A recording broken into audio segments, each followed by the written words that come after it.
নমস্কার বন্ধুরা, চুমকি রন্ধনশালায় আপনাদের সবাইকে স্বাগত। আমার সকল মুসলিম ভাই বোনেদের জানাই ঈদের অগ্রিম শুভেচ্ছা। ঈদ তো চলেই এলো, আর সেমাই ছাড়া ঈদের কথা তো ভাবাই যায় না। খুব সহজ এবং সাধারণ একটা রেসিপি, দুধে ভেজানো লাচ্ছা সেমাই। আমরা কম বেশি প্রায় সবাই এই লাচ্ছা সেমাই তৈরি করতে পারি। তবে আমি কিভাবে লাচ্ছা সেমাই তৈরি করি, আসুন দেখে নেওয়া যাক আমার আজকের রেসিপিটি। সেমাই তৈরির জন্য প্রথমে একটি পাত্রের মধ্যে 2 টেবিল চামচ ঘি নিয়ে নিচ্ছি। ঘি গরম হয়ে যাওয়ার পর দিয়ে দিয়েছি কাজু, কিশমিশ আর আমন্ড। এবার এই 3টে উপকরণকে আমি ঘিয়ের মধ্যে একটুখানি ভেজে নেব। এখানে আমি আমার পছন্দের ড্রাই ফ্রুট ব্যবহার করেছি, তবে আপনারা চাইলে আপনাদের পছন্দ মতো ড্রাই ফ্রুট ব্যবহার করতে পারেন। আমার ড্রাই ফ্রুটগুলো ভাজা হয়ে গেছে, এবারে তুলে নিচ্ছি। এবারে বাকি ঘিয়ের মধ্যে দিয়ে দিচ্ছি 200 গ্রাম পরিমাণে লাচ্ছা সেমাই।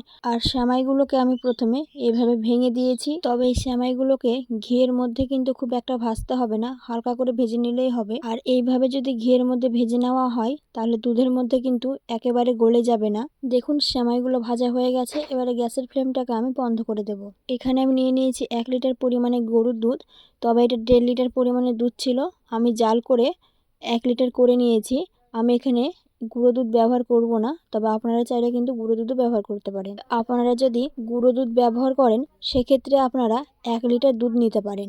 আবার আপনারা চাইলে পুরোটাই গুঁড়ো দুধেরও করতে পারেন। দুধের মধ্যে দিয়ে দিয়েছি তেজপাতা, এলাচ আর দারচিনি, আর দিয়ে দিলাম স্বাদ মতো চিনি। এবারে দিয়ে দিচ্ছি আগে থেকে ভেজে রাখা ড্রাই ফ্রুটগুলো দেওয়ার পর একটু ভালো করে ফুটিয়ে নেব।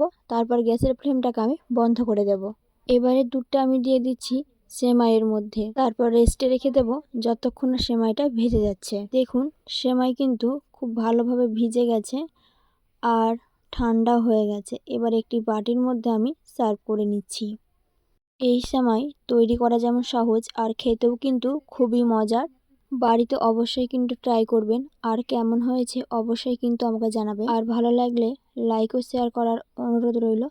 আমার চ্যানেল নতুন বন্ধু হয়ে থাকে চ্যানেলটি সাবস্ক্রাইব করে নেওয়ার অনুরোধ রইল। ফেসবুক আর ইনস্টাগ্রাম থেকে দেখলে ফলো করার অনুরোধ রইল। আজকের মতন এই পর্যন্ত, আবার হাজির হয়ে যাবেন নতুন কোনো রেসিপি নিয়ে। ভালো থাকবেন, সুস্থ থাকবেন, ধন্যবাদ। আর আবার আমার সকল বন্ধুদের জানাই ঈদ মোবারক।